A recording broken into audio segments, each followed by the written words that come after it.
ಈಗ ನಮ್ಮ ಜೊತೆ ವೇಣುಗೋಪಾಲ್ ಅವರಿದ್ದಾರೆ. ಅವರು ರಾಜ್ಯ ಸರ್ಕಾರಿ ಚಾಲಕರ ಸಂಘದ ಅಧ್ಯಕ್ಷರಾಗಿ ತುಂಬ ಸುದೀರ್ಘ ಕಾಲ ಸೇವೆ ಸಲ್ಲಿಸಿದರು.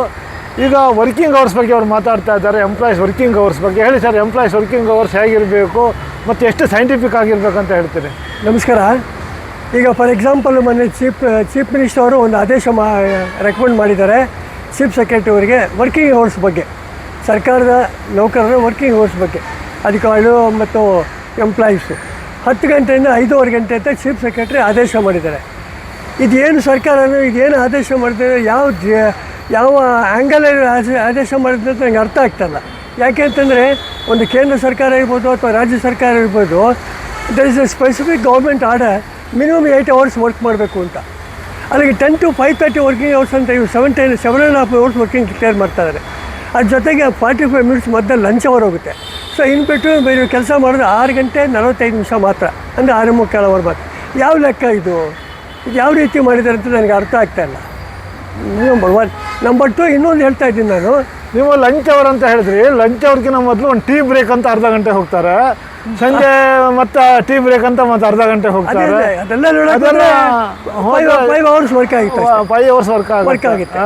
ಸೊ ನಾನು ಉದ್ದೇಶ ಹೇಳಪ್ಪ ಅಂತಂದರೆ, ಒಂದು ಉದಾಹರಣೆ ಹೇಳ್ತಾ ಇದ್ದೀನಿ. ಯಾವುದೇ ಅಧಿಕಾರಿಗೆ ಮನೆಯಿಂದ ಸರ್ಕಾರಿ ವಾಹನದಲ್ಲಿ ಪಿಕಪ್ ಮಾಡಬೇಕು ಕಚೇರಿಯಿಂದ ಮನೆಗೆ ವಾಪಸ್ ಕೊಡಬೇಕು ಅಂತ ಯಾವ ರೂಲ್ಸು ಇಲ್ಲ. ಯಾವ ಅಧಿಕಾರಿಗೂ ರೈಟ್ಸೇ ಇಲ್ಲ. ರೀಸೆಂಟಾಗಿ ಅವರು chief secretary additional chief secretary ಅವರಿಗೆ ಮಾತ್ರ ಮಾಡಿಕೊಡಿದ್ದಾರೆ ಅಷ್ಟೇ. ಬೇರೆ ಯಾವುದೇ ಇಲಾಖೆಗಳಾಗಲಿ, ನಿಗಮ ಮಂಡಳಿಗಳಾಗಲಿ, ಕಾರ್ಪೊರೇಷನ್ಗಳಾಗಲಿ, ಬೋರ್ಡ್ಗಳಾಗಲಿ ಎಲ್ಲೂ ಈ ಆದೇಶ ಇಲ್ಲ. ಏನು ಮಾಡ್ತಾಯಿದ್ದಾರೆ, ಅಧಿಕಾರಿಗಳು ಸರ್ಕಾರಿ ವಾಹನ ಚಾಲಕರು ಕಚೇರಿಗೆ ಬಂದು ವಾಹನ ತೊಗೊಂಡು ಅವ್ರ ಮನೆ ಹತ್ರ ಹೋಗಿ ಅವ್ರ ಮನೆ ಹತ್ರ ವೆಯ್ಟ್ ಮಾಡಿ ಅಲ್ಲಿಂದ ಅವ್ರ ಕಚೇರಿ ಕರ್ಕೊಂಬಂದುಬಿಟ್ಟು ತಿರ್ಗಿ ಮತ್ತೆ ಸಾಯಂಕಾಲ ಕಚೇರಿಯಿಂದ ಮನೆಗೆ ಬಿಡಬೇಕು ಅಂತ ಹೇಳ್ತಾರೆ. ಹಾಗಾದರೆ ಸರ್ಕಾರದಲ್ಲಿ ವಾಹನ ಚಾಲಕರ ವರ್ಕಿಂಗ್ ಅವರ್ಸ್ ಏನು, ಎಷ್ಟು ಒಂದು ಇನ್ಕನ್ವೀನಿಯನ್ಸ್ ಹೇಳ್ತಾ ಇದ್ದೀನಿ. ಸಾಧ್ಯವಾದ ಈಗ ಅಷ್ಟೇ ಅಲ್ಲದ್ರೆ, ಈಗ ಕಾಂಟ್ರಾಕ್ಟ್ ಬೇಸಿಸ್ ಮೇಲೆ ಡ್ರೈವರ್ಸಲ್ಲಿ ಎಂಪ್ಲಾಯ್ಮೆಂಟ್ ಅಪಾಯಿಂಟ್ಮೆಂಟ್ ಮಾಡ್ಕೊಂಬಿಟ್ಟು ಬೆಳಗ್ಗೆ 7 ಗಂಟೆಯಿಂದ ರಾತ್ರಿ 10 ಗಂಟೆವರೆಗೂ ಅವ್ರು ದುಡಿತಾರೆ. ಮೋರ್ ದ್ಯಾನ್ 15 ಅವರ್ಸ್ ಒಂದು driver is working in the government. ಯಾವ ಬೇಸಿಸ್ ಮೇಲೆ ಇದು ಮಾಡ್ತಾವ್ರು? ಏನು ಒಂದು ಅಡಿಷನಲ್ ಫೈನಾನ್ಷಿಯಲ್ ಇನ್ಕಮೆಂಟ್ ಇಲ್ಲ, ಒಂದು ಯಾವುದೋ ಒಂದು ಏನಿಲ್ಲ. ಸೊ ಈ ಥರ ಇರಬೇಕಾದ್ರೆ ವರ್ಕಿಂಗ್ ಅವರ್ಸು ಬರೀ ಎಂಪ್ಲಾಯೀಸ್ ಆ್ಯಂಡ್ ಆಫೀಸರ್ಸ್ ಅಂತ ಮಾತ್ರ ಮಾಡಿದ್ದಾರೆ. What about the drivers? ಹಾಗಾದರೆ ಬೆಳಗ್ಗೆ ಕರ್ಕೊಂಬಂದು ಕಚೇರಿ ಬಿಟ್ಬಿಟ್ಟು ಸಾಯಂಕಾಲ ಕಚೇರಿಯಿಂದ ಮನೆಗೆ ಬಿಟ್ಬಿಟ್ರೆ ಸಾಕ, ಮಧ್ಯದಲ್ಲಿ ಎಲ್ಲಾದರೂ ಹೋಗ್ಬೋದಾ ಡ್ರೈವರ್ಸ್? ನಾವು ಬೇರೆ ಕಡೆ ಎಲ್ಲಾದರೂ ಕೆಲಸ ಮಾಡ್ಕೋಬೋದಾ ಅಥವಾ ನಮ್ಮ ಮನೆಯಲ್ಲೇ ಇರ್ಬೋದಾ? ಇದಕ್ಕೆ ಅವಕಾಶ ಮಾಡಿಕೊಡಿ. 8 ಅವರ್ಸ್ ಡ್ಯೂಟಿ ಅಂತ ನೀವು ಅಂದಮೇಲೆ actually 9:30 AM to 5:30 PM working hours, that is 8 hours duty, central government or state government. ಅದನ್ನು ನೀವು 10 to 5:30 ಅಂತ 7.5 ಅವರ್ ಮಾಡಿದ್ದೀರಾ. ಯಾವ ಬೇಸಿಸ್ ಮೇಲೆ ಮಾಡಿದ್ರಿ? ಇದು ಏನಿದು ಅಡ್ಮಿನಿಸ್ಟ್ರೇಷನ್ ಮಾಡಬೇಕಂತ ನೀತಿ ಇದೆಯಲ್ಲ? ಅಲ್ಲಿಗೆ ಸಾರ್ವಜನಿಕರಿಗೆ ಏನು ಬಂತು? ಇನ್ಬಿಟ್ಟು ಮಧ್ಯಾಹ್ನ 3 to 5 ಗಂಟೆವರೆಗೂ ಸಂದರ್ಶನ ವೇಳೆ ಅಂತ ಹಾಕ್ಕೊಂಡಿದ್ದೀರಾ. ಅಲ್ಲಿ ನೋಡಿದ್ರೆ ಆಫೀಸರ್ಸ್ ಒಬ್ಬರು ಇರೋದೇ ಇಲ್ಲ, ಪಬ್ಲಿಕ್ಕಿಗೆ ಅವಕಾಶ ಕೊಡೋದೇ ಇಲ್ಲ. ಯಾರೋ ಅವ್ರ ಪಿ ಎಗಳು ಕರೆಸ್ಕೊಂಡು, ಅವ್ರ ಅಸಿಸ್ಟೆಂಟ್ಸ್ ಕರೆಸ್ಕೊಂಡು, ಅವ್ರ ಡಿಕ್ಟೇಷನ್ಸ್ ಕೊಟ್ಕೊಂಡು, ಅವ್ರು ಯಾರೋ ಇದ್ದಾರೆ ಅಂತ ಮಾತಾಡ್ಕೊಂಡು ಈ ರೀತಿ ಟೈಮ್ ವೇಸ್ಟ್ ಮಾಡ್ತಾಯಿದ್ದಾರೆ. ಈ ಥರ ಆಗ್ತಾ ಇರೋದ್ರಿಂದ ಇದು ಸ್ಟ್ರಿಕ್ಟಾಗಿ ಮಾನ್ಯ ಮುಖ್ಯಮಂತ್ರಿಗಳು ಹಾಗೂ ಮುಖ್ಯ ಕಾರ್ಯದರ್ಶಿಗಳ ಬಗ್ಗೆ ಗಮನ ಹರಿಸ್ಬೇಕು. ಸರ್ಕಾರಿ ವಾಹನ ಚಾಲಕರು ಬೆಳಗ್ಗೆ ಕಚೇರಿಗೆ ಅಧಿಕಾರಿ ಕರ್ಕೊಂಬಂದುಬಿಟ್ಟು ಮತ್ತು ಕಚೇರಿಯಿಂದ ಅವ್ರ ಮನೆಗೆ ಬಿಡಬೇಕು ಅಂತ ಒಂದು ಆದೇಶ ಹೊರಡಿಸಿ. ಇಲ್ಲ ಅಂದರೆ 15 hours more than 15 hours work ಮಾಡ್ತಾ ಇರ್ತಕ್ಕಂಥ ಚಾಲಕರಿಗೆ ಅಡಿಷನಲ್ ಫೈನಾನ್ಷಿಯಲ್ ಬೆನಿಫಿಟ್ಟು ಒಂದು 2,000 ರೂಪಾಯಿ ತಿಂಗಳಿಗೆ ಜಾಸ್ತಿ ಮಾಡಿಕೊಡಿ.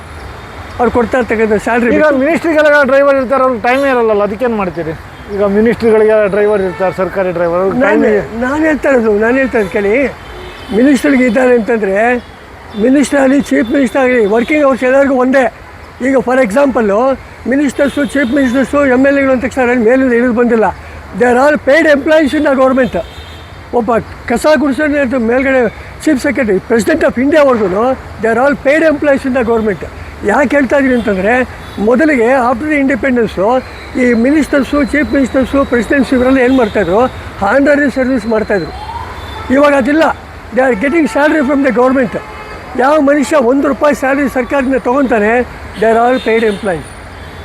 ಅವರು ಅದಕ್ಕೆ ತಕ್ಕಂತೆ ಕೆಲಸ ಮಾಡಬೇಕು. ಅವ್ರ ಮನೆ ಹತ್ರ ಕರ್ಕೊಂಬಂದು ಬಿಡಬೇಕು, ಕಚೇರಿ ಮನೆಗೆ ಬಿಡಬೇಕು. ಈ ರೂಲ್ಸ್ ಎಲ್ಲ ಇಲ್ಲವೇ ಇಲ್ಲ. ಇವ್ರ ಸ್ವಾರ್ಥಕ್ಕೋಸ್ಕರ ಇವ್ರು ಮಾಡ್ಕೊಂಡಿರೋದು. ಇವೆಲ್ಲ ಇಲ್ಲೀಗಲ್ ಆ್ಯಕ್ಟಿವಿಟೀಸು. ಅನ್ಅಫಿಷಿಯಲಾಗಿ ಮಾಡ್ತಾ ಇರ್ತಂಥ ಕೆಲಸಗಳಿದು. ನಂತರ ಈಗ ಸರ್ಕಾರಿ ಅಧಿಕಾರಿಗಳು ಸೇವೆ ಮಾಡೋದ್ರ ಜೊತೆ ಚಾಲಕರು ಅವ್ರ ಫ್ಯಾಮಿಲಿಗಳನ್ನು ಶಾಪಿಂಗು ಕರ್ಕೊ ಹೋಗ್ತಾರೆ, ಅದೆಲ್ಲ ನಡೀತಾ ಇರುತ್ತಲ್ವ. ಅದನ್ನೇ ನಾನು ಹೇಳ್ತಾರೆ, ಸ್ಕೂಲ್ ಡ್ರಾಪ್ ಪಿಕಪ್ ಮಾಡ್ತಾರೆ ಮಕ್ಕಳಿಗೆ. That is what bad, very bad. ಅದನ್ನು ಸ್ಟ್ರಿಕ್ಟ್ ಮಾಡಿ. ಆವಾಗ ನಿಮಗೆ ಒಬ್ಬ ಅಧಿಕಾರಿಗೆ, for your information mister Manjunath, ಒಬ್ಬ ಅಧಿಕಾರಿಗೆ ಒಂದು ದಿನಕ್ಕೆ 1,000 ರೂಪಾಯಿ ಪೆಟ್ರೋಲ್ ಖರ್ಚಾಗ್ತಾ ಇದೆ. ಅಲ್ಲಿಗೆ ತಿಂಗಳಿಗೆ 3 ಲಕ್ಷ ಚಿಲ್ಲರೆ ಆಯ್ತು. ವರ್ಷಕ್ಕೆ ಆಯಿತಾ 30,000 ರೂಪಾಯಿ ವರ್ಷಕ್ಕೆ 3 ಲಕ್ಷ ಚಿಲ್ಲರೆ ಆಯ್ತು. ಅಂದರೆ ನಿಜ ಹೇಳಬೇಕು ಅಂತಂದರೆ 1,40,000 ಸರ್ಕಾರಿ ಗಾಡಿಗಳಿದೆ throughout Karnataka for all departments including undertaking. 1,40,000 ವರ್ಷಕ್ಕೆ. ಹೌದು, ವರ್ಷಕ್ಕೆ 3,600 ಕೋಟಿ ರೂಪಾಯಿ ಸರ್ಕಾರಕ್ಕೆ ನಷ್ಟ ಆಗ್ತಾ ಇದೆ. 3,600 ಕೋಟಿ ನಷ್ಟ ಆಗ್ತಾ ಇದೆ ಸರ್ಕಾರಿ ಕೆಲಸಕ್ಕೆಲ್ಲ. ಅಧಿಕಾರಿಗಳು ಪಿಕಪ್ ಡ್ರಾಪ್ಗೆ, ಪೆಟ್ರೋಲ್ಗೆ, ಮೇಂಟೆನೆನ್ಸು, ಆಯಿಲ್ಲು, ಸರ್ವಿಸಿಂಗು ಇದಿಷ್ಟು ಬಿಟ್ಟು ಈ ಪಾಪಿ ಮಂಡ್ಯ ಮಕ್ಕಳು ಏನು ಮಾಡ್ತಾರೆ ಗೊತ್ತಾ ನಿಮಗೆ? ಹೊರಗಡೆಯಿಂದ ಹೈಯರ್ ಬೇಸಿಸ್ ಮೇಲೆ ಟ್ಯಾಕ್ಸಿಗೆ ತೊಗೊತಾ ಇದ್ದಾರೆ. ಒಂದು ಟ್ಯಾಕ್ಸಿಗೆ ದಿನಕ್ಕೆ 2,000 ರೂಪಾಯಿ ಕೊಡ್ತಾ ಇದ್ದಾರೆ. ಟ್ಯಾಕ್ಸಿನೂ ತಗೊಳ್ತಾ ಇದ್ದಾರೆ. ಹೌದೌದು, ಸರ್ಕಾರಿ ಗಾಡಿಗೆ ಅಲಾಟ್ಮೆಂಟ್ ಆಫ್ ವೆಹಿಕಲ್ಸ್ ಇಲ್ಲದೆ ಇರ್ತಕ್ಕಂಥವರೆಲ್ಲರೂ ಟ್ಯಾಕ್ಸಿಗೆ ತೊಗೊಂಡು ವಜಾ ಮಾಡ್ತಾರೆ. ಇದು ದೊಡ್ಡ ಹಗರಣ ಅಲ್ವಾ? ಇದು ದೊಡ್ಡ ಹಗರಣ, ದೊಡ್ಡ ಮಾಫಿಯಾ ಇದು. ಅಲ್ಲಿಗೆ ಒಂದು ದಿನಕ್ಕೆ 2,000 ರೂಪಾಯಿ ಅಥವಾ ವರ್ಷಕ್ಕೆ ತಿಂಗಳಿಗೆ 60,000 ರೂಪಾಯಿ ಆಯಿತು. ಆ ಥರ ಸುಮಾರು ಒಂದು 50,000 ಅಪ್ರಾಕ್ಸಿಮೇಟಾಗಿ ಟ್ಯಾಕ್ಸ್ಗಳಿದೆ. 50,000 ಟ್ಯಾಕ್ಸ್ ಇದೆ ಅಪ್ರಾಕ್ಸಿಮೇಟಾಗಿ ಇದೆ. ಇಷ್ಟೊಂದು ಅನ್ಯಾಯ ನಡೀತಾ ಇದ್ದು ಕೂಡ ಮೊನ್ನೆ ಮುಖ್ಯಮಂತ್ರಿಗಳು ಯಾತಕ್ಕೆ ಕಣ್ಮುಚ್ಕೊಂಡಿದ್ದಾರೆ? 10 to 5:30 ಅಂತ ಯಾವ ಬೇಸಿಸ್ ಮೇಲೆ ವರ್ಕಿಂಗ್ ಅವರ್ಸ್ ಫಿಕ್ಸ್ ಮಾಡಿದ್ರು? ಅಲ್ಲಿ 8 hours ವರ್ಕಿಂಗ್ ಅವರ್ಸ್ ಅಂತ ಎಲ್ಲಾಯಿತು? ಕಾಂಟ್ರಾಕ್ಟ್ ಬೇಸಿಸ್ ಮೇಲೆ ಡ್ರೈವರ್ಸ್ ತೊಗೊತಾರೆ, 35,000 ರೂಪಾಯಿ 40,000 ರೂಪಾಯಿ ಸರ್ಕಾರದಲ್ಲಿ ಡ್ರಾ ಮಾಡ್ತಾರೆ. ಅವ್ರು ಕೊಡೋದು ಮಾತ್ರ 15,000 ರೂಪಾಯಿ. ಅದನ್ನು 2 ತಿಂಗಳು 3 ತಿಂಗಳು ಬಿಟ್ಕೊಂಡು ಕೊಡ್ತಾರೆ. ಆ ಮಿಕ್ಕಿದ ರಿಮೈನಿಂಗ್ ಅಮೌಂಟ್ ಏನಿದೆ ಆ agent plus salary disposing officer ಇವರಿಬ್ಬರು ಡಿವೈಡ್ ಮಾಡ್ಕೊತಾ ಇದ್ದಾರೆ. ಸರ್ಕಾರಕ್ಕೆ ಆಗ್ತಾರೆ, ನಷ್ಟ ಆಗ್ತಾಯಿದೆ. ಇದನ್ನು ಯಾವನು ಕೇಳ್ತಾ ಇದ್ದಾನೆ? ಯಾವ ಅಪೋಸಿಷನ್ ಲೀಡರ್ಸ್ ಕೇಳ್ತಾ ಇದ್ದಾರೆ? ಯಾವ ಸಂಘ ಸಂಸ್ಥೆಗಳು ಕೇಳ್ತಾ ಇದ್ದಾರೆ? As A president of the drivers federation ನಾನು ಡಿಮ್ಯಾಂಡ್ ಮಾಡ್ತಾ ಇದ್ದೀನಿ, ವರ್ಕಿಂಗ್ ಅವರ್ಸು ನೀವು ಅನೌನ್ಸ್ ಮಾಡಿದ್ಮೇಲೆ 10 to 5:30 ಅಂತ. It is bad. 9:30 to 5:30. Petrol diesel ಸೋರಿಕೆ ಇದೆಲ್ಲ ತಡಿಲಿಕ್ಕೆ ಏನು ಮಾಡಬೇಕು ಸರ್ಕಾರ ಅಂತ ಹೇಳ್ತೀರಿ? ಏನು ಮಾಡಬೇಕು ಅಂತಂದರೆ ನಾನು ಅದೇ ಹೇಳಿದ್ದು, ನೀವು ಅಧಿಕಾರಿಗಳಿಗೆ ನಾವು at the time of their appointment ನಿಮಗೆ ಸರ್ಕಾರದಲ್ಲಿ ಅಪಾಯಿಂಟ್ಮೆಂಟ್ ಕೊಟ್ಟ ತಕ್ಷಣ ನಿಮಗೆ ಮನೆಯಿಂದ ಪಿಕಪ್ ಮಾಡೋಕ್ಕೆ, ಡ್ರಾಪ್ ಮಾಡೋಕ್ಕೆ ಸರ್ಕಾರ ಗಾಡಿ ಕೊಡ್ತೀನಿ, ಡ್ರೈವರ್ ಕೊಡ್ತೀನಿ, ಪೆಟ್ರೋಲ್ ಕೊಡ್ತೀನಿ, ಕಾರ್ ಕೊಡ್ತೀನಿ. ಯಾವ ರೂಲ್ಸು ಇಲ್ಲ. ಇವತ್ತು ಅದೇ ಥರ ನಡ್ಕೊಂಡ್ಬರ್ತಾ ಇದೆ. ಎಷ್ಟೋ ಸರ್ಕಾರಗಳು ಬಂದು ಉರುಳಾಗಿದೆ, ಯಾವನೂ ಇದ್ರ ಬಗ್ಗೆ ಕ್ರಮ ತೊಗೊಂಡಿಲ್ಲ.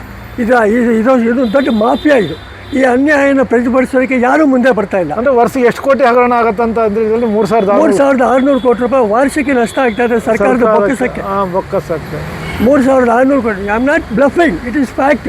ಸ್ಟ್ಯಾಟಿಸ್ಟಿಕ್ಸ್ ತೆಗೀರಿ, ಇವತ್ತಿನ ದಿವಸ ಗೌರ್ಮೆಂಟಿಗೆ ಗೊತ್ತಾಗುತ್ತೆ. ಒಬ್ಬ ಡೆಪ್ಯೂಟಿ ಡೈರೆಕ್ಟ್ರು, ಒಬ್ಬ ಅಸಿಸ್ಟೆಂಟ್ ಡೈರೆಕ್ಟ್ರು, ಒಬ್ಬ AWE, ಒಬ್ಬ AE, ಇವರಿಗೆಲ್ಲ ಪ್ರತಿಯೊಬ್ಬರಿಗೂ ಒಂದೊಂದು ಗಾಡಿ ತಗೋ. ಯಾರಪ್ಪ ಮೇಲೆ ಸುಟ್ಟು ಯಾರ್ದೋ ದುಡ್ಡು ಎಲ್ಲ ಜಾತ್ರೆ ಅಂತ. The government it self is a property of the public. We are all slaves in the government. ನಾನು ಒಬ್ಬ ರಿಟೈರ್ಡ್ ಎಂಪ್ಲಾಯಿ ಹೇಳ್ತಾ ಇದ್ದೀನಿ. ಮೋರವರ್ ನಾನು ಹೇಳ್ತಾ ಇದ್ದೀನಿ ಅಂತ ಡಿಫೀಟೆಡ್ ಇಂಡಿಪೆಂಡೆಂಟ್ MLA ಕ್ಯಾಂಡಿಡೇಟ್ ನಾನು ಕೂಡ. ವಾಟ್ ಇನ್ ದ ಗೌರ್ಮೆಂಟ್ ಅನ್ನೋದು ನನಗೆ ಗೊತ್ತು. ಫಾರ್ ಎಕ್ಸಾಂಪಲ್, ಯಾರೋ ಅವ್ರು ಬಂದು ಎಲೆಕ್ಷನ್ ನಿಂತ್ಕೊಳ್ತಾರೆ, ಗೆದ್ದು ಬರ್ತಾರೆ ಅಂತಂದರೆ ಅವ್ರು ಗೆದ್ದು ಬಂದಮೇಲೆ ಏನಿದೆ ಸರ್ಕಾರದೊಳಗೆ, ನನ್ನ ಒಂದು ಜೂರಿಸ್ಡಿಕ್ಷನ್ ಏನು ಬರುತ್ತೆ ಏನೂ ಗೊತ್ತಿರಲ್ಲ ಅವ್ರಿಗೆ. ಅದನ್ನೆಲ್ಲ ತೋರಿಸ್ಕೊಡ್ತಾ ಇರೋದು ಅಧಿಕಾರಿಗಳು. ನಮ್ಮ ದೇಶ ಹಾಳು ಮಾಡ್ತಾ ಇರೋದು ಇವತ್ತು ಇಬ್ಬರೇ. ನಂಬರ್ 1 ಅಧಿಕಾರಿಗಳು, ನಂಬರ್ 2 ರಾಜಕಾರಣಿಗಳು. ಇವರಿಬ್ಬರನ್ನ ಬಲಿ ಹಾಕಿದ್ರೆ ನಮ್ಮ ದೇಶ ಉದ್ಧಾರ ಆಗುತ್ತೆ. ಯಾಕೆಂದರೆ ಬಡತನ ಜಾಸ್ತಿ ಆಗೋದಕ್ಕೆ ಕಾರಣ ಇವನ್ನೇ. ಮೊದಲು ನೋಡಿ ಒಡಿಶಾ ಗೌರ್ಮೆಂಟು, ಆಮೇಲೆ ಬಂದು ಪಂಜಾಬು, ರಾಜಸ್ಥಾನ, ಈಗಾಗಲೇ ನೆಕ್ಸ್ಟು ಇದರಲ್ಲಿ ಆಂಧ್ರದಲ್ಲೂ ಮಾಡ್ತಾಯಿದ್ದಾರೆ. ಎಕ್ಸಿಸ್ಟಿಂಗ್ ವೇಕೆನ್ಸಿ ಇರೋ ಕಡೆ ಇವರು ಡ್ರೈವರ್ಸನ್ನು ತೊಗೊತಾ ಇದ್ದಾರೆ. Not only drivers, DTP operators, ಕ್ಲರ್ಕ್ಗಳು, ಟೈಪಿಸ್ಟ್ಗಳು, ಸ್ಟೆನೋಗ್ರಾಫರ್ಸು, ಗ್ರೂಪ್ ಡಿ, ಇವನ್ನೆಲ್ಲ ಸೆಕ್ಯೂರಿಟಿ ಎಲ್ಲ ತೊಗೊತಾ ಇದ್ದಾರಲ್ವ. ಎಕ್ಸಿಸ್ಟಿಂಗ್ ವೇಕೆನ್ಸಿ ಇರೋ ಕಡೆ ತೊಗೊಂಡಿರೋದು. ಅವ್ರು ಯಾಕೆ ನೀವು ಅಪಾಯಿಂಟ್ಮೆಂಟ್ ಮಾಡ್ಕೊಬಾರ್ದು? ಕಾಂಟ್ರಾಕ್ಟ್ ಮುಖಾಂತರ ಯಾಕೆ ತೊಗೊತೀರಾ? ಈ ಕಾಂಟ್ರಾಕ್ಟ್ ಮುಖಾಂತರ ಬರ್ತಾರೆ ನೋಡಿ ಏಜೆಂಟ್ಸು, ಅವರೆಲ್ಲ ಈ ರಾಜಕಾರಣಿಗಳು ಚೇಲಾಗಲಿ. ಹೌದು. ಆಮೇಲೆ ಜೊತೆಗೆ ಈ ದೊಡ್ಡ ದೊಡ್ಡ IAS ಆಫೀಸರ್ ಚೇಲಾಗಲು. ಇದನ್ನ ಯಾಕೆ ಮಾಡ್ತೀರಾ ನೀವು? ಅದೇ ಒಬ್ಬ IAS, IFS, IPS, KAS ಇವರೇನಾದರೂ ರಿಟೈರ್ಡ್ ಆದರೆ ಇಮ್ಮಿಡಿಯೇಟಾಗಿ ಫಿಲಪ್ ಮಾಡ್ತೀರಾ? What is this nonsense is going in the government? ಕಾನೂನು ಅಂದಮೇಲೆ ಎಲ್ಲರಿಗೂ ಒಂದೇ ತಾನೆ, ಯಾಕೆ ಈ ಥರ ಮಾಡ್ತೀರಾ? ಮೊದಲು ಕಾಂಟ್ರಾಕ್ಟ್ ಬೇಸ್ಡನ್ನ ರೆಗ್ಯುಲರೈಸ್ ಮಾಡಿ. ನೋಡಿ 2022ರಲ್ಲಿ ಅಕ್ಟೋಬರ್ ತಿಂಗಳಲ್ಲಿ ಒಡಿಶಾ ಗೌರ್ಮೆಂಟಲ್ಲಿ 56,000 ಜನಕ್ಕೆ ರೆಗ್ಯುಲರೈಸ್ ಮಾಡಿದ್ದಾರೆ. ಇಲ್ಲಿ ಯಾಕೆ ಮಾಡಬಾರ್ದು? ಈ ಕಾಂಟ್ರಾಕ್ಟ್ ಬೇಸಿಸ್ ಅಂತ ಯಾಕೆ ತೊಗೊಂಬಂದ್ರಿ? ಯಾವನೇ ಸೆಂಟ್ರಲ್ ಗೌರ್ಮೆಂಟ್ ತಲೆ ಕೆಟ್ಟು ಮಾಡಿದೆ ಅಂತಂದರೆ ಸ್ಟೇಟಲ್ಲಿ ನೀವು ಯಾಕೆ ಮಾಡ್ತೀರಾ? ಇವತ್ತು ಸೆಂಟ್ರಲ್ ಗೌರ್ಮೆಂಟ್ ಒಂದು ರೂಲ್ಸ್, ಇದು ಪಕ್ಷ, ಇಲ್ಲಿ ಕರ್ನಾಟಕದಲ್ಲಿ ಪಕ್ಷ, ಅಲ್ಲಿ ಬೇರೆ ಗೌರ್ಮೆಂಟು, ಇಲ್ಲಿ ಬೇರೆ ಗೌರ್ಮೆಂಟು. ನಷ್ಟ ಆಗ್ತಾ ಇರೋದು ನಮಗೆ ತಾನೇ. ಅದಕ್ಕೋಸ್ಕರ ರಜೆಗಳ ದಿವಸ ಎಲ್ಲಾದರೂ ನೋಡಿ ಗೌರ್ಮೆಂಟ್ ಗಾಡಿ ಓಡಾಡ್ತಾ ಇರುತ್ತೆ. Where is the provision? ಯಾಕೆ ತಿಂಗ್ಸ್ಕೊಂಡು ಓಡಾಡ್ತೀರಿ ನೀವು? ಸ್ವಂತ ಗಾಡಿ ಮನೇಲಿ ಇಟ್ಕೊಂಡು ಕೂಡ ಅಧಿಕಾರಿಗಳು ಪೆಟ್ರೋಲ್ ಗಿಟ್ರೋಲ್ ಗೌರ್ಮೆಂಟ್ ಗಾಡಿನೂ ಉಪಯೋಗಿಸ್ತಾರೆ. ಮೊದಲು ಗಾಡಿಗಳು ವಿತ್ಡ್ರಾ ಮಾಡಿರಿ, ಗಾಡಿಗಳು ವಿತ್ಡ್ರಾ ಮಾಡಿ, ಯಾರಿಗೂ ಅಲಾಟ್ಮೆಂಟ್ ಆಫ್ ವೆಹಿಕಲ್ಸ್ ಕೊಡಬೇಡಿ. ಅದರ್ವೈಸ್ ನಮಗೆ ರೆಗ್ಯುಲರೈಸ್ ಮಾಡಿ ಡ್ರೈವರ್ಸ್ಗೆ. ಯಾಕೆಂದರೆ ನಮ್ಮದು ಟೆಕ್ನಿಕಲ್ ಫೀಲ್ಡು, ನಮ್ಮ ಟೆಕ್ನಿಕಲ್ ಫೀಲ್ಡಲ್ಲಿ ನಮ್ಗೆ ಯಾವುದೋ ಪ್ರಮೋಷನ್ಸು ಅದು ಏನೂ ಇಲ್ಲ. ಪಾಪ ಡ್ರೈವರಾಗಿ ಅಪಾಯಿಂಟ್ ಆಗ್ತಾನೆ, ಡ್ರೈವರಾಗಿ ಸರ್ವಿಸ್ ಮಾಡ್ತಾನೆ, ಡ್ರೈವರಾಗಿ ರಿಟೈರ್ಡ್ ಆಗ್ತಾರೆ. ಹಾಗಿರ್ಬೇಕಾದ್ರೆ ನಿಮಗೆ ಯಾವುದೇ ಚಾನ್ಸಸ್ ಇಲ್ಲ. ಅದೇ ಒಬ್ಬ SD ಆದರೆ ಆಮೇಲೆ FD ಆಗ್ತಾರೆ, ಆಮೇಲೆ ಆಫೀಸ್ ಸೂಪ್ರೆಂಟ್ ಆಗ್ತಾರೆ, ಆಮೇಲೆ ಸೆಕ್ರೆಟರಿ ಆಗ್ತಾರೆ, ಆಮೇಲೆ ರಿಟೈರ್ಡ್ ಆಗ್ತಾರೆ. ಒಳ್ಳೆ ಅವ್ರಿಗೆಲ್ಲ ಪ್ರಮೋಷನ್ಸ್ ಇದೆ, ನಮಗೇನೂ ಇಲ್ಲ. ನಮ್ಗೆ ಯಾವುದೋ ಒಂದೇ ಒಂದು ಸೀನಿಯರ್ ಡ್ರೈವರ್ ಅಂತ ಕೊಡ್ತಾನೆ 15 ವರ್ಷಕ್ಕೆ, ಅದನ್ನು ನೆಟ್ಟಿ ಕೊಡೋದಿಲ್ಲ. ಈ ದಟ್ಟಿ ಸರ್ಕಾರ ಈ ಥರ ಮಾಡ್ತಾ ಇರೋದ್ರಿಂದ ಯಾರು ಹಿಂದೆ ನೋಡಿ, ಒಂದು ನಾನು ಅಪ್ರಿಷಿಯೇಟ್ ಮಾಡ್ತೀನಿ. ಈ ಹಿಂದೆ ಯಡಿಯೂರಪ್ಪನ ಸರ್ಕಾರ ಇದ್ದಾಗ ಸೆವರಲ್ ಟೈಮ್ಸ್ ಅವ್ರನ್ನ ಅಪ್ರೋಚ್ ಮಾಡಿದ್ದೆ. ರಿಟೈರ್ಡ್ ಎಂಪ್ಲಾಯೀಸ್ನ ರೀಅಪಾಯಿಂಟ್ಮೆಂಟ್ ಮಾಡಿಕೊಂಡು ಅವ್ರಿಗೆ ಆ ಕಡೆ ಸರ್ಕಾರದಿಂದ ಪೆನ್ಷನ್ನು, ಈ ಕಾಂಟ್ರಾಕ್ಟ್ ಬೇಸ್ ಮೇಲೆ salary. One man was getting 2 salaries from the government. ಇದನ್ನು ನಾವು ಪ್ರೊಟೆಸ್ಟ್ ಮಾಡಿ ಗಲಾಟೆ ಮಾಡಿದ್ಮೇಲೆ ಅವ್ನು ಯಡಿಯೂರಪ್ಪ ಏನೂ ಮಾಡಿಲ್ಲ. ಫೈನಲ್ ಆಗಿ ಸಿದ್ದರಾಮಯ್ಯವರು ಹೋದ ವರ್ಷ ಇದರಲ್ಲಿ ಒಂದು ಆದೇಶ ಮಾಡಿದ್ದಾರೆ, ಅವನ್ನೆಲ್ಲ ಕಿತ್ತೋಗಿರಿ ಅಂತ. ಆದರೂ ಸಹ ಇವತ್ತು ಬೆರಳೆಣಿಕೆಯಲ್ಲಿ ಒಂದಷ್ಟು ಜನ ಇದ್ದೇ ಇದ್ದಾರೆ, ವಿಧಾನಸೌಧದಲ್ಲೇ ಇದ್ದಾರೆ. ಒಂದು ರೂಲ್ಸ್ ಅಂತ ಮಾಡಿದ್ಮೇಲೆ ಅದು ಸ್ಟ್ರಿಕ್ಟಾಗಿ ಮಾಡಬೇಕು. ಅದು ಮಾಡಿದ್ಮೇಲೆ ಅವ್ರು ಫಾಲೋ ಮಾಡಿಲ್ಲ ಅಂತಂದರೆ ನಾಚಿಕೆಗೇಡು, ನೀವು ರಿಸೈನೇ ಮಾಡಬೇಕು. ನಾಲ್ಗೆ ಕಿತ್ಕೋಬೇಕು, ರಿಸೈನ್ ಮಾಡಬೇಕು. Okay sir. ಆ ಸರ್ಕಾರದ ಆದೇಶಕ್ಕೆ ಬೆಲೆ ಇಲ್ಲ ಅಂತ ಏನು ಅರ್ಥ? ಅದು ಈ ವರ್ಕಿಂಗ್ ಅವರ್ಸ್ ಬಗ್ಗೆ ನಾನು ಸ್ಟ್ರಿಕ್ಟಾಗಿ ಪ್ರೊಟೆಸ್ಟ್ ಮಾಡ್ತಾ ಇದ್ದೀನಿ. ನಾನು ರಿಕ್ವೆಸ್ಟ್ ಮಾಡ್ತೀನಿ ಗೌರ್ಮೆಂಟ್ನ, ಹೆಸರು ಹೇಳಿ ಸರ್. 9:30 to 5:30 ಮಾಡಿ. ಓಕೆ, ನಿಮ್ಮ ಹೆಸರು ಹೇಳಿ. ನನ್ನ ಹೆಸರು MN Venugopal, state government and government concerns drivers federation president. Okay, thank you.